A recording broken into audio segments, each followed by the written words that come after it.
Peace and power, peace and power. I thank the universal truth and the absolute laws of nature for guiding me, protecting me, and giving me the strength to endure the imperfect. I shall attack with vigor, making progressive moves.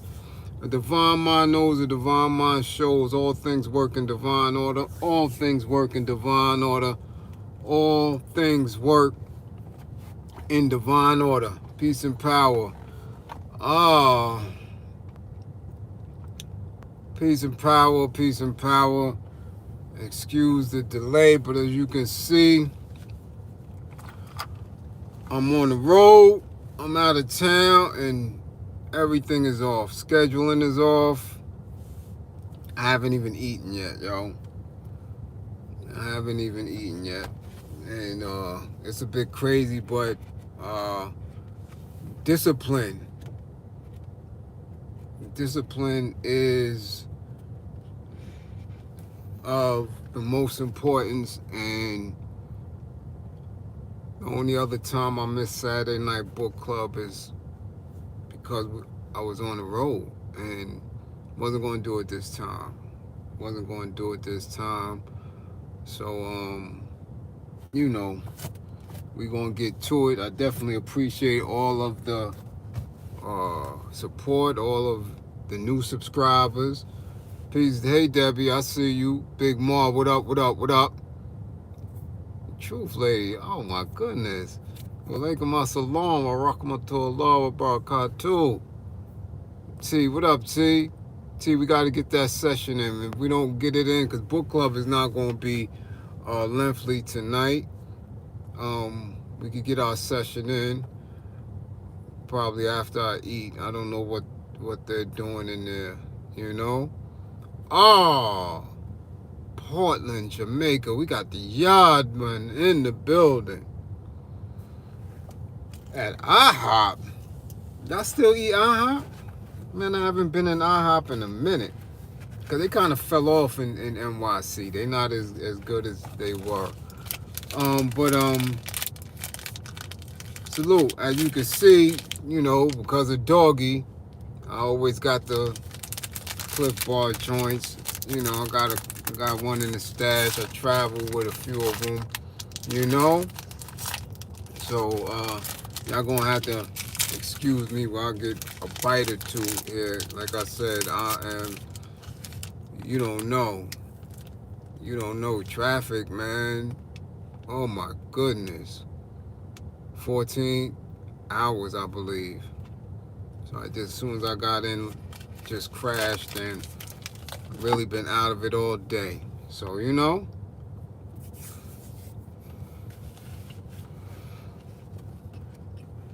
But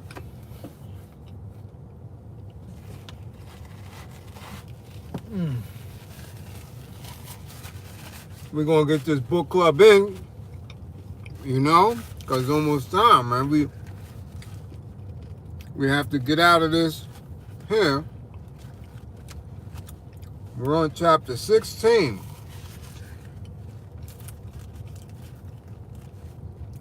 Right? Peace, Almighty.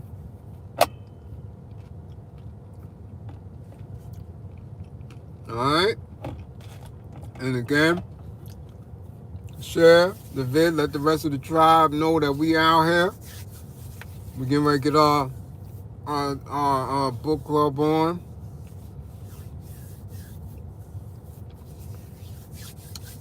Hey, Brian.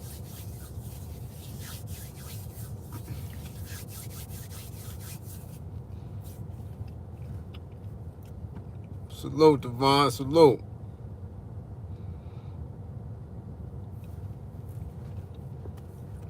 You know, we're gonna do our thing. I'm trying to get it together. That travel is a beast, man. It's not like how it used to be. I'm telling you.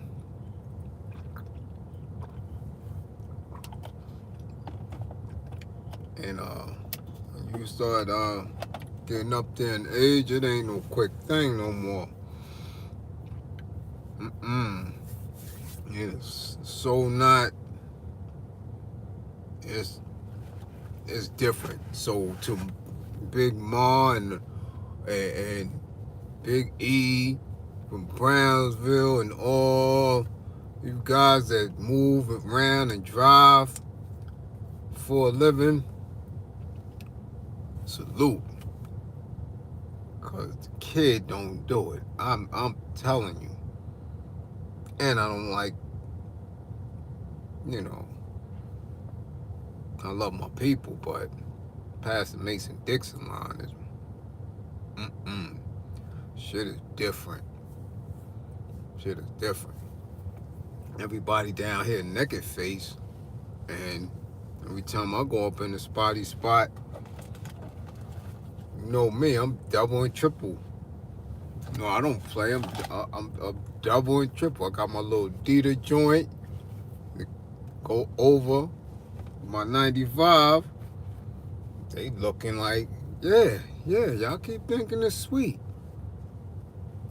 Come on. Don't be playing with it, you know?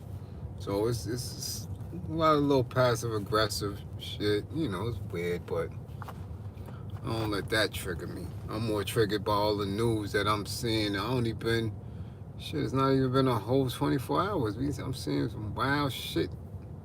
And killed some young teenager again up in Harlem, shot him in the back, and y'all people need some help, man. I'm telling you, and I'm making an attempt to remain disciplined and get the message out, but y'all have to really, really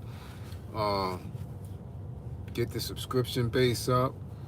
My Twitter subscriptions. I just realized if I get 1,000 followers on Twitter, you could get monetized on Twitter too. I didn't know that, you know. And they got live chats and all that. So, you know, we're going to start getting busy on Twitter. So if you're not on my Twitter page, you get on my Twitter. Bliz155 on Twitter too. You dig? Thank you for the super chat. All right? So, yeah, get on that Twitter. And let's get this message out, man. People need to know that we don't have to be going through the things that we're going through. We don't have to live how we're living. We just don't. It is, you know, I'm tired of seeing our people in so much stress, dealing with so much anxiety, uncertainty, and non-purposeful living while everybody else is chilling. They all right. And it doesn't have to be like that. We have to change the way we communicate. We have to deal with how we are thinking, processing information, and making true assessments about where we are. It is an absolute must. Everyone else is chilling. They not in distress. For us, everything is triggering. Everything is causing these hypersensitive responses. The message has to get out. Stop listening to these leaders who are playing a game. You understand? Stop identifying with so much bullshit and redefine who we are as individuals and as a group. Have to. This shit is stupid. It is. It just is. Alright? So let's get down. Let's get down. Let's get down. Salute. Thank you, Debbie. Much appreciated. Again, my moderators know. Get the message out, moderators. Y'all know what to do. Y'all know what to say. Alright?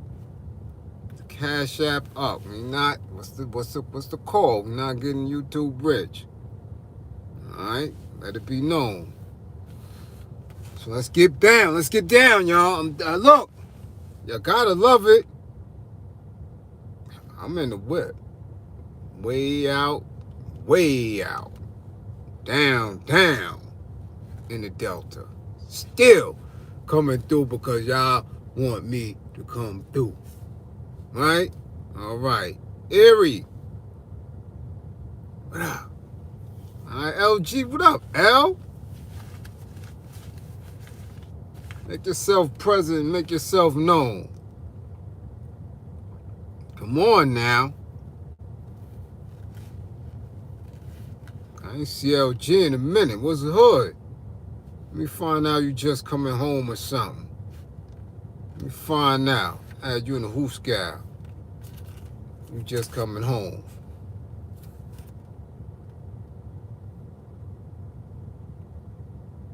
Check my DM. Okay, no doubt. Definitely. Much appreciated.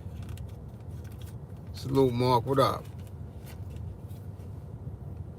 Alright. Oh, and I might as well put this on because I know by the time I'm finished that this sun should be going down. Alright. Alright. So let's get to it. Let's get to it. And if you see my eyes darting back and forth, again, it's wildlife out here. All type of shit. I seen rabbits, and I'm just hoping ain't no deer. Matter of fact, let me lock my door. Make sure no deers and no other shit come up on us and disturb the groove. Salute, Thomas. Much appreciated. All right, let's get down. We almost out of it. I've truly hope that everyone has been rewatching the replays and getting a very solid understanding of this book here. All right? Hope we done broke it down every which way. Salute to that. Much appreciated. All right? So let's go. We almost out of here, man. Yeah, we really almost out of here. Again, if I wasn't hungry, hey, Chocolate Divine, man, I don't know how y'all live out here. And you in Texas, this shit, I didn't even get that far. This shit something different. You know? Come on now. This shit was blazing today. You see it all in my face. Right? Your hair look like mine. Your hair is gray. You in Atlanta?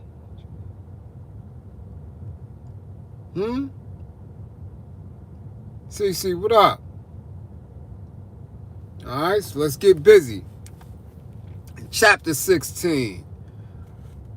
My initial image of the underground was pure fantasy. I love this chapter too. We're gonna get in deep. We're gonna get in deep. Miss Truth Lady, I'm out and about. I'm past the Mason-Dixon line. That's all you need to know for right now. Especially while I'm on live. And y'all know I'm so Brooklyn. I don't do that.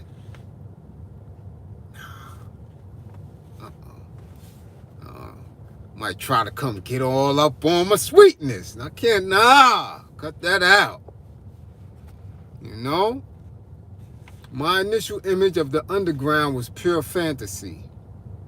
When Zayd talked about the underground, I actually pictured people in some basement, passing through some hidden bookcase door and disappearing into thin air. I had pictured all kinds of elaborate, I Spy kinds of hookups. Outrageous disguises, false panels, stuff right out of Mission Impossible. I was shocked when I ran into a brother I knew in a supermarket. I knew the pigs were looking for him. He had shaved all the hair off his face, but he looked almost the same. I had to catch myself to keep from calling out to him. I just kept walking, feeling that somehow seeing me would make him nervous. Even though I had always thought that someday I'd probably be involved in clandestine struggle, I had never given any serious thoughts to going underground. I had, more or less, thought of a clandestine struggle in terms of leading a double life. I thought the ideal way to struggle was to have a regular job or whatever as a front and then go out at night or whenever and do what needed to be done, careful to leave no trails. I still think that is the best way, but you have to anticipate being discovered and being prepared for whatever might happen. Now get this, because T always asks me about it, because if you don't know, me and a few of my moderators have almost daily exchanges, some more so than others. So, when I have T, who's very inquisitive, she always wants to know. And in this opening paragraph, we have to deal with what it would mean to be clandestine in this era. And be very careful, as I always tell you, not to romanticize what true struggle really means and what it would look like for many of us. When we speak on technology, the New World Order, all type of conspiracy theories and the such, and how would people such as Asada, such as Che Guevara, such as Thomas Sankara, and many others, how would they move today? Or do the philosophies and the theories that they lived by in the late 60s and early 70s, is it a strategy that could be useful today? And you would have to take this in its literal sense and multiply it tenfold, because we don't have the support, we don't have the infrastructures, and we don't have the layers to what it would entail to be effective in what needs to be done today. And I'm very careful placing the words, because we have to understand many of us are of a specific age. Many of us would have to resort to being surface level supporters. That's why I said you have to go back and watch Sweetback's Badass Song and then get Revolutionary Suicide or To Die for the People. One of those books, Huey broke down the movie in it, so you can see what it would actually look like. You're talking about her saying that she really didn't have a clear idea of what it meant to go underground, and us learning from her errors and her positive calculations about it, because she eventually learned, because the conditions around her forced her to move how she had to move in order to end up where she is today. We have so much that we're tied into.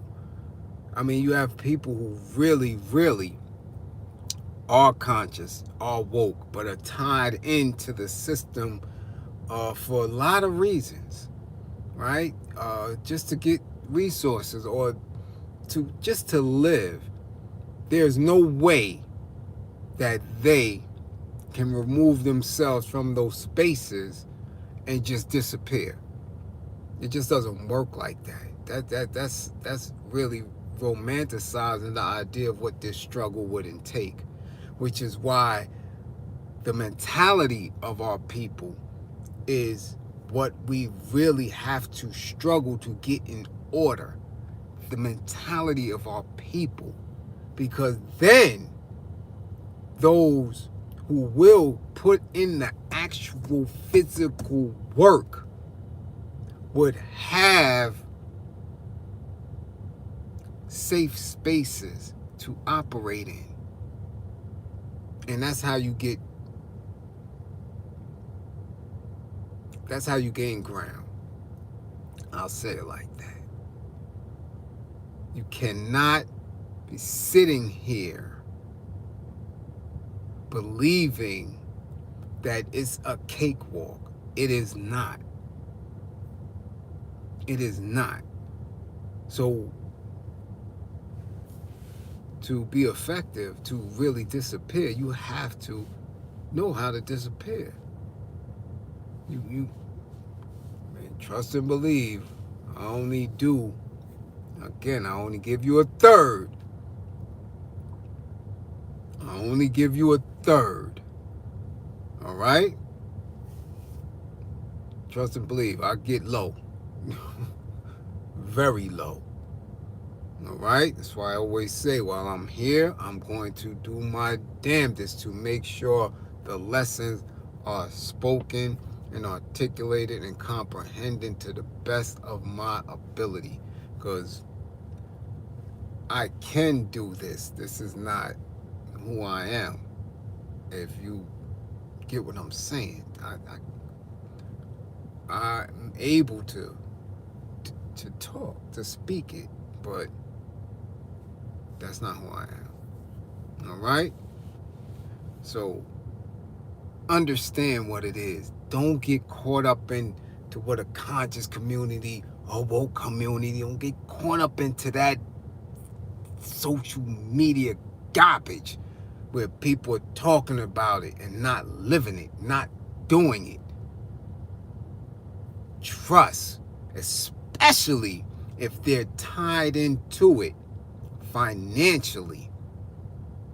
You know they're full of shit. Because how do you operate outside of that?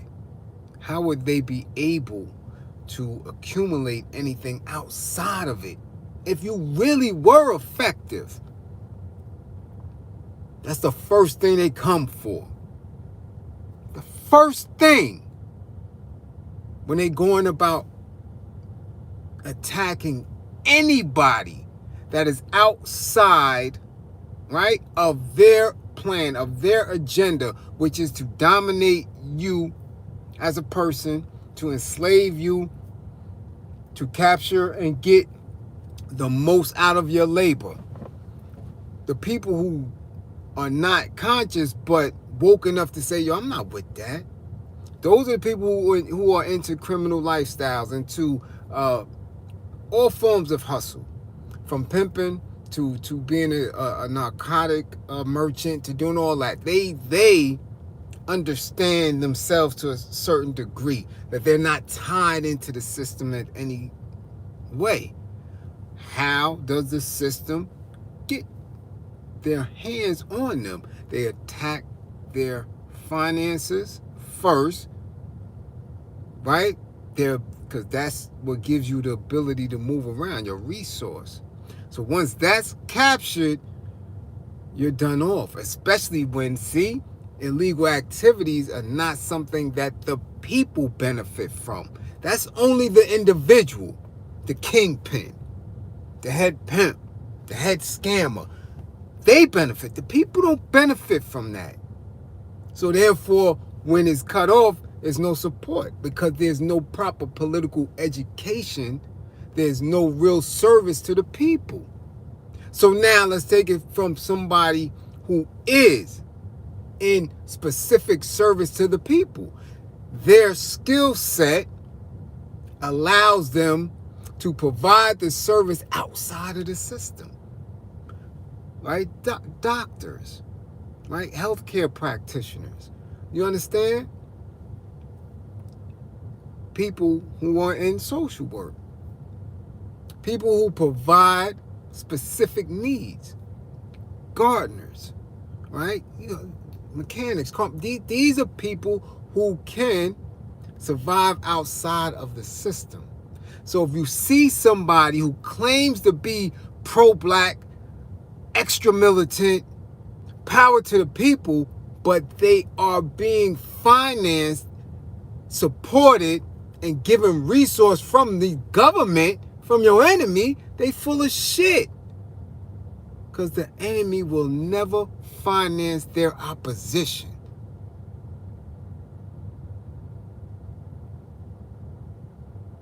Never. Never. It just doesn't work like that.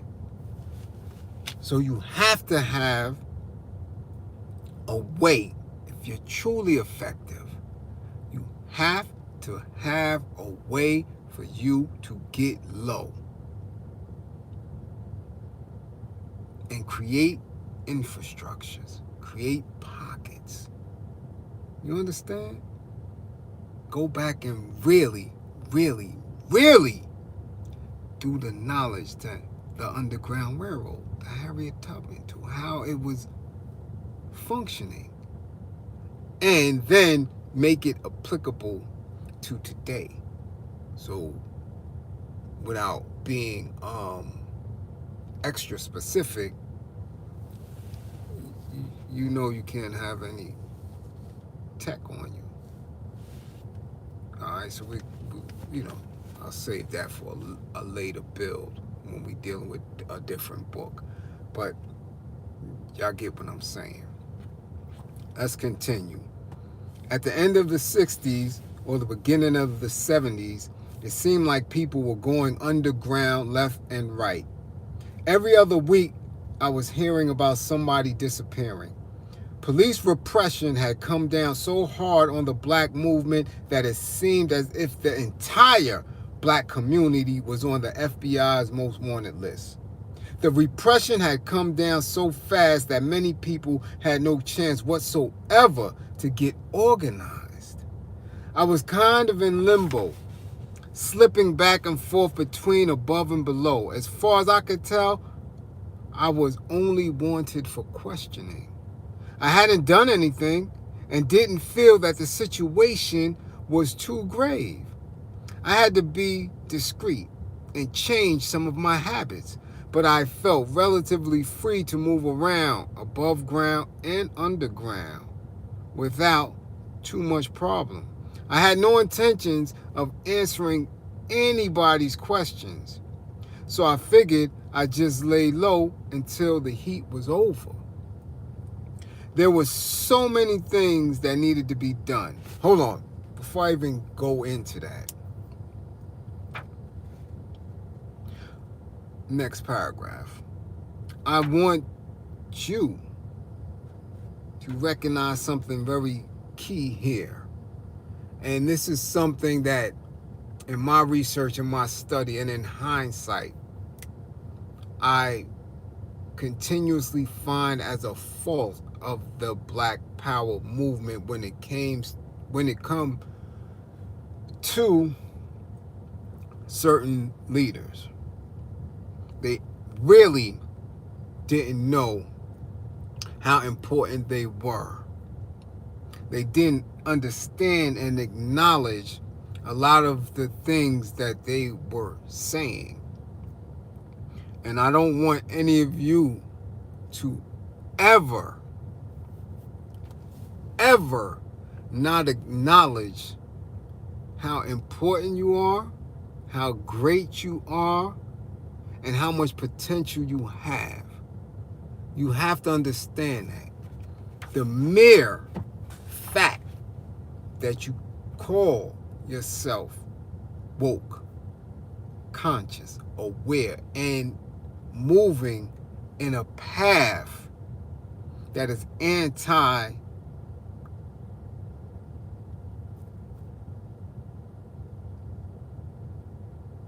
what they want you to be, you are an enemy to them. And they will do anything and everything to make sure that you feel that very repression she is speaking on. Trust and believe that. You have to understand that now more than they had to, because now the repression is quick and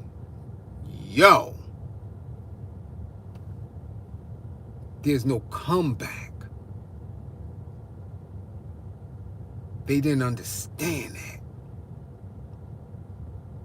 Right? And a lot of instances, they were hummer stunting. They were playing and bullshitting with it. You coming out with arms and leather and black power. Yo, those statements are reaffirming a very, very, very strong fear that the enemy has. So you got to know who you are when you're making these statements. And that's why I tell a lot of y'all, shut the F up.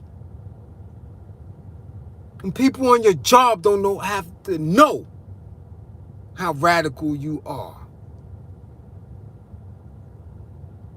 The people in the hood don't have to know how radical you are.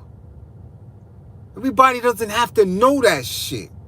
Shut your mouth. Stop being triggered by passive-aggressive bullshit. Cut it out. Because you don't know who you're around. You don't know who's listening to you. You don't know who's watching you.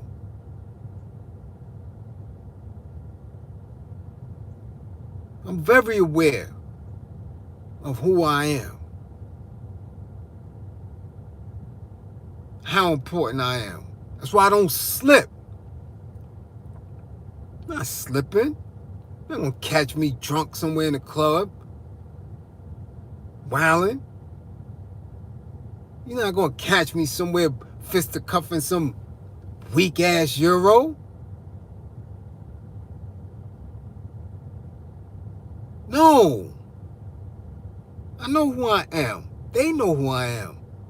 You know, every time I got a letter into prison, they read it. Do you know every time I got a book sent in, they wrote it down? Every time. Every time I got on the phone, they listened. So if I'm reading what I'm reading, processing what I'm processing, starting newsletters, having whole prison populations acknowledge who I am, they know who I am. But what they have done is created a space where individuals like me are non-effective or have to work 200-300 times as hard just to get people to listen. Just to grab the attention of your people. So they know that. I could do book clubs from here on. So what?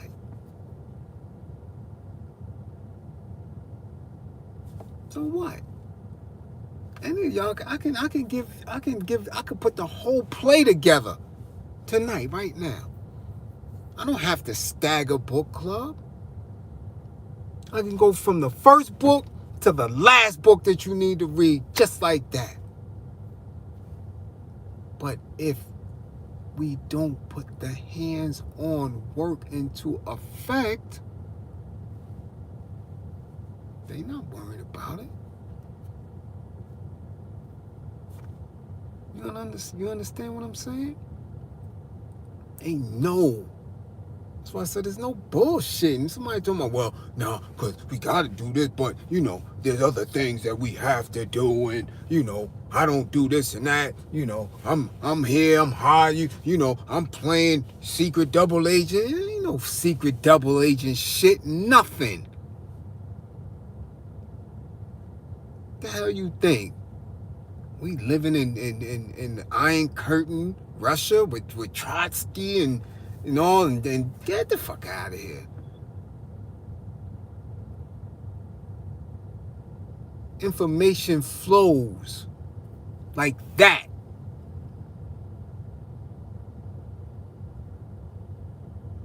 You understand? They know exactly who you are. They know exactly what your thoughts and aspirations are, just by who you follow, who you donate to, who you give your time to, who you speak about. They know who we are. Therefore, we don't have to front. We make a stand, we live accordingly, and we make moves. So if they know who you are, you have to know who you are and how important you are. Every one of you is a potential me. Every one of you. Because you already absorbed it. You already acknowledged it. You already sent me purple hearts and money and shared videos and all. Every one, you already absorbed it. All we're doing now is just allowing every aspect of it to manifest and move. Mind, body, soul, action. That's it. So don't ever let somebody else front on you as if they doing so much. They not doing shit. They working with your enemy. Guarantee it. I'm telling you that shit as an absolute fact. They not working with them. They compliant. Docile. All right? Doing, especially if they're getting paid by them. Especially if they're investing in their financial institutions to keep this shit up. So I keep telling y'all, watch what you say. That shit alerts me more than anything. You ain't against this shit if you putting in your hard resources and hard money into it. How? How can you invest in your own oppression? Come on. Come on, man. Either you're lying to me or you don't know what the hell you're doing. I would never invest. I'm so far off the grid, I keep telling you, my credit score is 0. I don't have shit. They'll never make a dime off me off of this shit. Guarantee you that. Guarantee you that. You won't use nothing of mine to oppress my people. I understand that. I look like, oh, I'm a good nigga. My credit score 800. Word?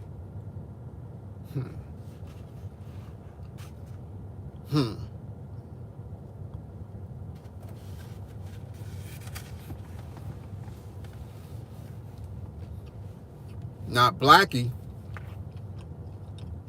Blackie don't own shit. Nothing. This shit got to fall. I ain't participating in the upkeep of this bullshit. Alright? Okay. As she said, they don't understand who they are or who they were, how powerful they were. And if they would have understood it back then, in larger numbers, I'm not going to say they all didn't.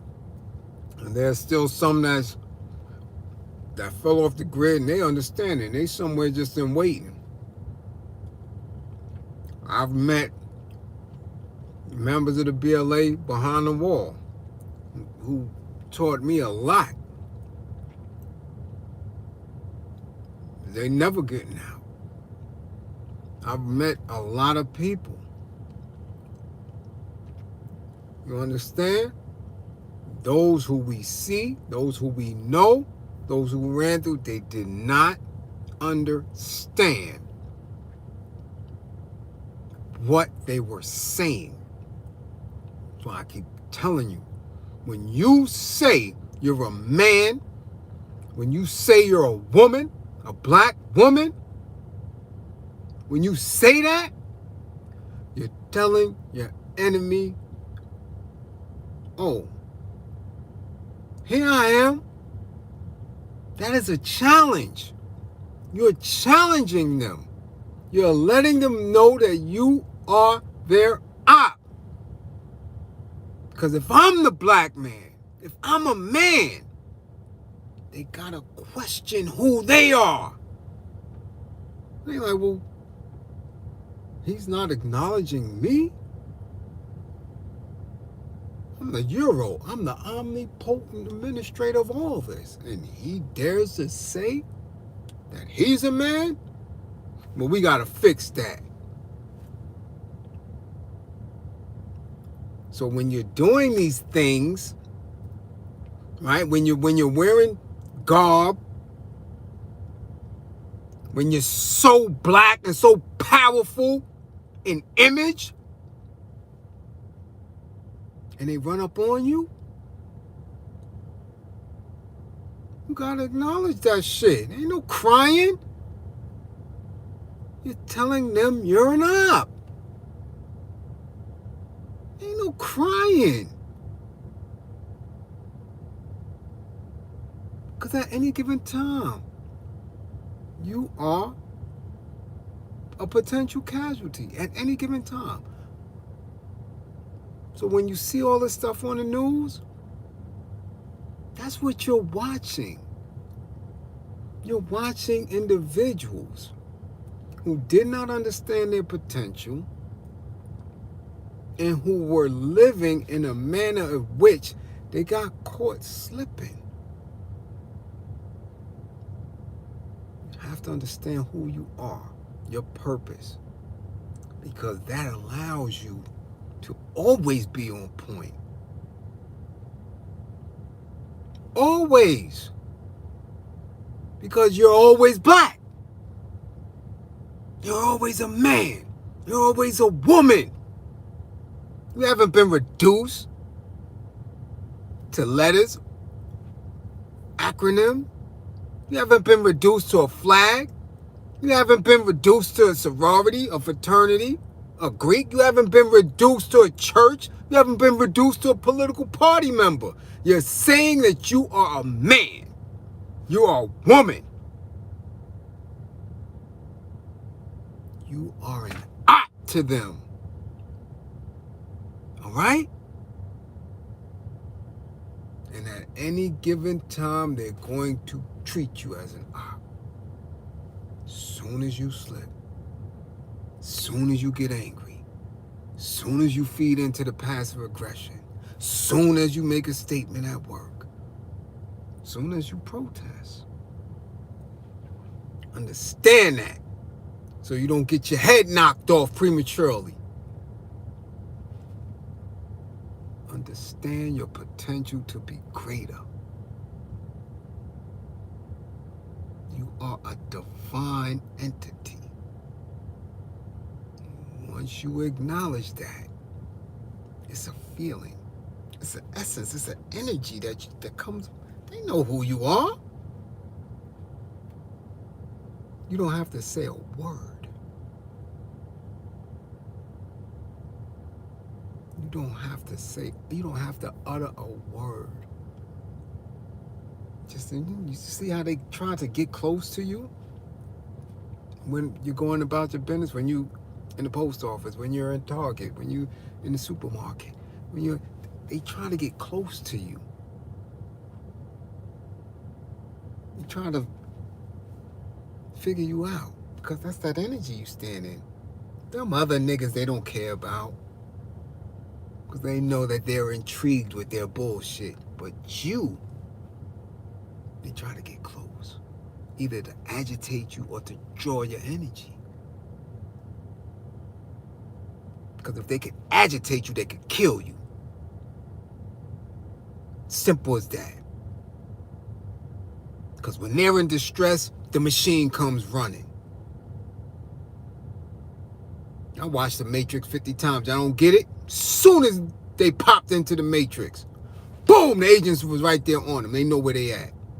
Same shit with you. In your blackness, in your wokeness, in your consciousness. Soon as you appear, they on you. And they try to destroy you. Try to take your job, try to scam you out your resources, all that. Try to get you to worship a fake God. All that, all of that.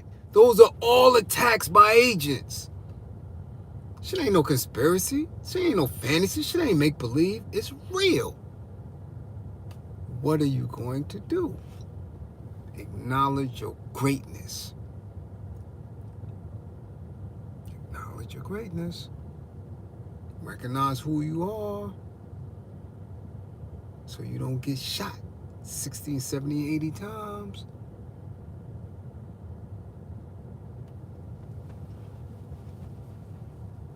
All right? There's so many things that needed to be done. Basically, I was working with the railroad support network stations, trying to find the basic necessities for people and trying to help them get to where they wanted to go. It was a job that required real caution and a lot of concentration on detail. Over a short period of time, I found that my powers of observation had increased many times over. I had to keep my eyes on everything that was going on, looking ahead and at the same time glancing over my shoulder. The work was interesting and well suited to my restless, active temperament. But I found it kind of hard to change my way of relating to people. I had always been open and trusting, and I was finding it really hard to change. It took my almost getting killed for me to develop a more suspicious nature. And I identify with that a lot. I had to learn how to turn that part off and to say, yeah, fuck you real quick. I had to learn how to do that. Easy. And being in the conditions I was in, that shows you that real quick. You have to be able to abandon anything at any given time. And you can love it all you want. But when they on your ass, they on your ass. You got to be able to go. No attachments. Serious business. It's serious. I was running into quite a few people, some of whom I knew and others whom I didn't. Different collectives, members of different organizations from different parts of the country. I was surprised at how disorganized many people were. And I was all, right? And I was all for seeing them organize themselves in a much more disciplined manner. I was straining to understand some of the things I saw. But people were moving so fast, it was hard to keep track of what they were doing. The whole situation was new to me, and I guess all of us were trying to make heads or tails out of it, trying to get a good grip on what was happening and where we fit into it. I had heard it on the radio, had seen some of the reports on TV. My reaction was, wow, the tables were turning, As many black people as the New York Police Department murdered every year, someone was finally paying them back. The media were filled with countless adjectives: senseless, brutal, vicious, deadly, bloody, etc. On May 19th, Malcolm X's birthday, 2 police had been machine gunned on Riverside Drive. I felt sorry for their families, sorry for their children, but I was relieved to see that somebody else besides black folks and Puerto Ricans and Chicanos was being shot at. I was sick and tired of us being the only victims, and I didn't care who knew it. As far as I was concerned, the police in the black communities were nothing but a foreign, occupying army, beating, torturing, and murdering people at whim and without restraint. I despise violence, but I despise it even more when it's one-sided and used to oppress and repress poor people. But I was still in a state of shock. The shit was so real. I mean, it was happening. Somebody was doing what the rest of us merely had fantasies about. I had an early morning meeting. My friend went to the corner to pick up papers and something to munch on.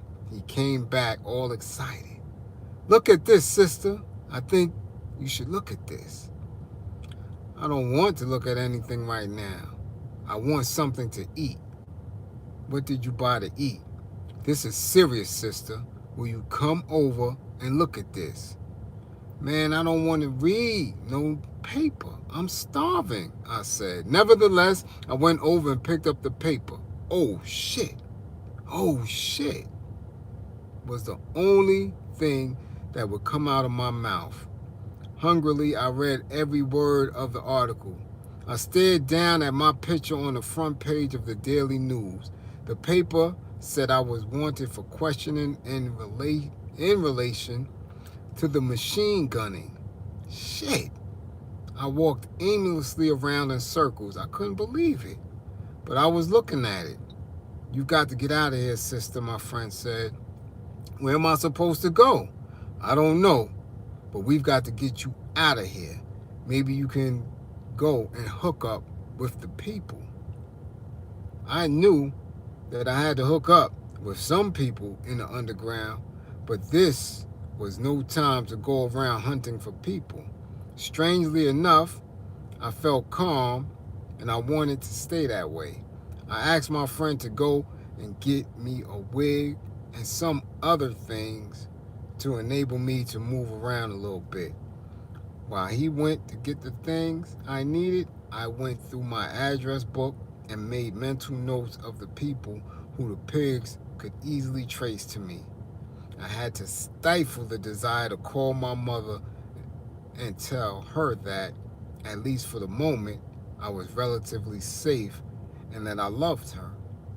Once I got out into the street, I could feel the tension in my body. I walked down the street searching for signs on people's faces. I walked a few blocks before I realized that not a soul in the world was paying me any mind. I heard some feet running behind me and swung around only to find it was a bunch of children. I had planned to go to my girlfriend's house and decided I'd still head that way. She lived alone in a quiet neighborhood, and I knew that it would be damn near impossible for anyone to trace me to her. Her life consisted almost completely of working and going to school at night. I was a little nervous when I got to her door. Maybe I was doing the wrong thing, getting her hooked into all of this. Maybe she would be angry at me for coming at all. I decided that I wouldn't stay. I would just stop by to explain to her why I was late and to tell her goodbye. She answered the door with a towel wrapped around her head. "Well, what the hell took you so long? How did I begin?" "A funny thing happened to me on the way to your house. There's something I've got to tell you. I began. I just stopped by to say goodbye. The police are looking for me. My picture is plastered all over the daily news. I don't believe this is happening, but it is. I know, she told me. What I want to know is what took you so long to get here. I stared at her, completely surprised. I didn't understand. If she knew what happened, why was she expecting me? I just dropped by for a minute to let you know what happened and to let you know that I'm okay. Are you okay? I told her that I was. Where are you going? I told her that I was going to try to hook up with some people I knew. Where do you have to go? Do you have any money? Do you know how to contact these people? Do you need any help? I told her that I just found out what was happening and that I was just going to have to play it by ear, slipping and sliding for a while until I could make contact. Girl, are you crazy? You militants ain't got no sense. Will you take that shit off your head and sit down so I could talk to you? She always referred to me and my comrades as you militants. She was a militant too, but at that moment she was not active, not out on Front Street as she called it. Do you have this address written down anywhere or this phone number? No, nobody even knows you are. Nobody even knows who you are or that we even know each other. Luckily, I had never made a habit of writing too much down, and since things had gotten so hot, I had put most of the numbers that I had for comrades in code. I knew all of my friends' numbers by heart, so that was no problem. I had even called her. I had never, even called her from the 138th Street phone at my last place. I told her that as far as I knew, there was no way I could be traced to her. Then relax, fool. It don't make no sense for you to be out there in the street moving around right now. You got to relax and get your head together. Look, I told her, I don't want to impose on you. This is my thing, not yours, and I don't want to involve you in my stuff. Woman, will you please shut up? This ain't your thing. This is our thing. You done involved me in it already. And if I didn't want to be bothered, I wouldn't have opened my door. I'm your friend, and I trust you and love you. I'll hide you out any old time. Where did you think you were going to hide out anyway? On the moon? I stared at her in amazement. I had never really known her a real sister. Tough, critical, a bit too cynical, but a real stand-up woman. Here, she said, handing me a knife and some onions and potatoes. Make yourself useful. Even y'all militants got to eat. I just sat there grinning and peeling potatoes, talking and feeling really at home.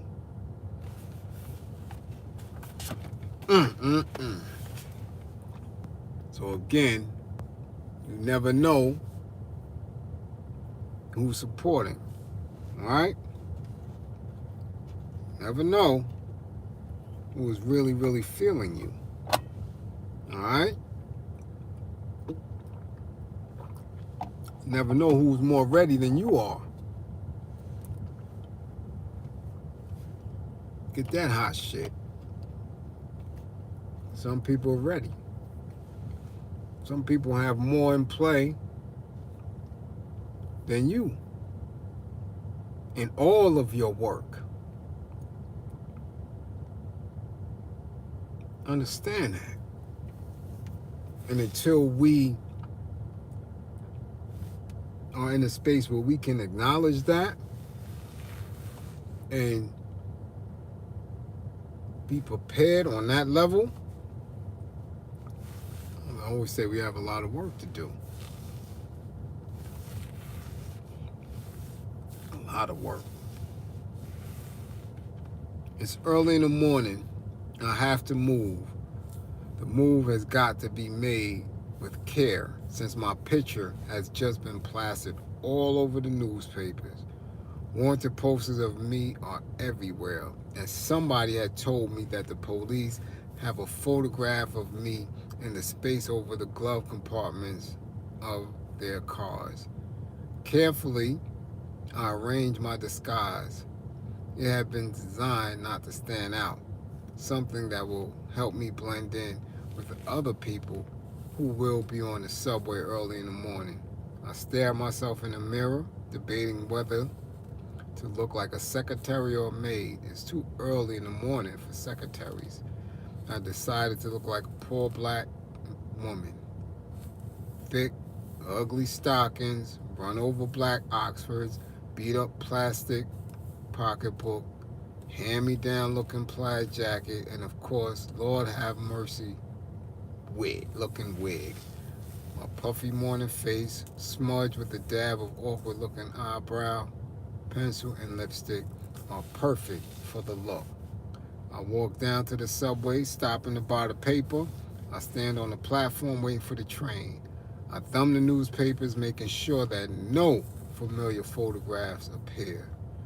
I skim the headlines to find the usual assortment of right-wing half-lies, distortions, and scandal stories.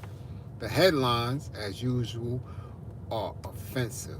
Commies land in outer space. Cops nab light bulb bandit. Hubby ties knot with country girl. Finally, the train comes. I scan the cars as they pass, looking for the transit cop. Seeing none, I move toward the front of the train. I plop down in a vacant seat and immediately stick my head into the newspaper. Carefully, I look around to see who's riding the car with me. In an instant, I'm reproaching myself for leaving too early in the morning. I have an eerie feeling that something is wrong, but I can't put my finger on it. The subway car has a Twilight Zone air to it, with the exception of a few white men who look like they're going to factory jobs. The rest are black women. One has on a nurse's uniform. Another looks like she's going to church, hat and all, and the rest of them look more or less like me. I keep staring at them and it registers. Without one exception, every one of these sisters is wearing a wig. It feels so spooky. I'm hiding my beautiful nappy hair under this wig and hating it. Hiding my stuff to save my life. I, who have had to give up my head wraps and my big beaded earrings, my dungaree jackets, my red, black, and green poncho, my long African dresses in order to struggle on another level, look out from under my wig at my sisters. Maybe we are all running and hiding. Maybe we are all running from something, all living a clandestine existence.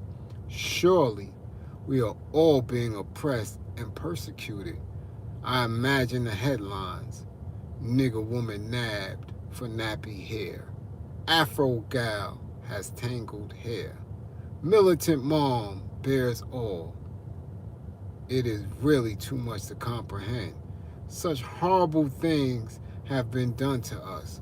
A whole generation of black women hiding out under dead white people's hair. I have the urge to cry, but I don't. It would draw attention. I keep from getting up until my stop comes. I pray and struggle for the day when we can all come out from under these wigs. End of chapter.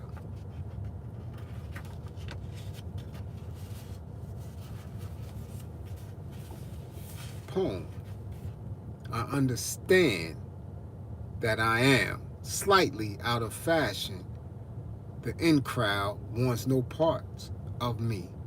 Someone said that I am 2/60s black. Someone else told me I had failed to mellow. It is true, I have not straightened back my hair, nor rediscovered Maybelline, and it is also true that I still like African things, like statues and dresses and people. And it is also true that struggle is foremost in my mind, and I still rap about discipline. My anger has not run away, and I still can't stand old El Dorado, and I still can't dig no one-on-one, and I still don't dig no Rockefellers, and I call a pig, and a party, to my thinking, happens only once in a while. Anyway, I'm really kind of happy being slightly out of style. Mm. Mm. Right? All right? Come on now. Come on now. Yeah. Yeah. Yeah. So, again, I haven't eaten at all. That's Saturday Night Book Club on the road edition. On the road edition. Still chewing on this white macadamia. Oh my goodness. I'm gonna get inside, see if they finish doing what they doing. I keep telling y'all, don't believe in me. Believe in my belief in you. I believe in my people. And somebody just got to get it up out of you. Somebody got to get it up out of you. Yeah, book club from the car. I could do a lot in the car. Kelly Mills.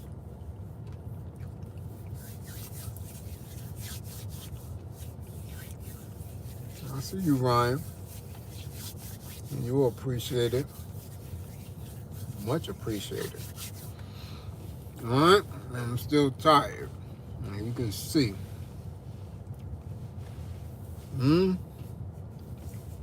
So, again, Tim, what up? Again, and Doggy hit me too, so I gotta hit him. I might have to do an outspoken or something. I'll figure it out. But we got this, y'all. We got it. Just have to remain steadfast into analyzing, recognizing, breaking down, being very critical of people, information, and events. All right? Have to. I don't know. Y'all text him. Y'all don't hate him. You going on? You going hate him? And find out if it's outspoken. I don't know. Y'all gotta force the issue. I see. Hydrate, eat, and rest. Let me do this. T, you ain't. T, your ass ain't going to bed. It's hot. It's 9:26. Your ass, you ain't going to bed. Call you in a little bit. Keep playing. Call you. Motown, what up? 313, what up? All right. Salute. See, no? What up? Thank you, Kelly. Tell her, wake up, T. Get your ass up. Don't let it be no more minutes. It's been a minute. Nah. Where you been? You just came home with something? You was in the Who Scout too? Been a minute. Stay up out of them cuffs. And you can make Saturday night. Where the hell you been? Alright? Again, look, I love my people. Welcome to struggle. And let me find out. I forgot who asked me where you at, Bliz? Where you at? Let me see who that was. Who that did? Who was that? Talking about where you at? Where you at? Who was that? No, it was one. Let me see. But she sure was fresh. Where's she at? I can't find it now. Where you at? Yeah, there she go, Queen D. Trying to figure out my moves.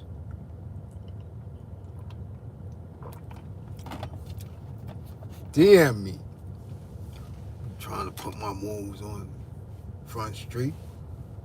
Salute, salute.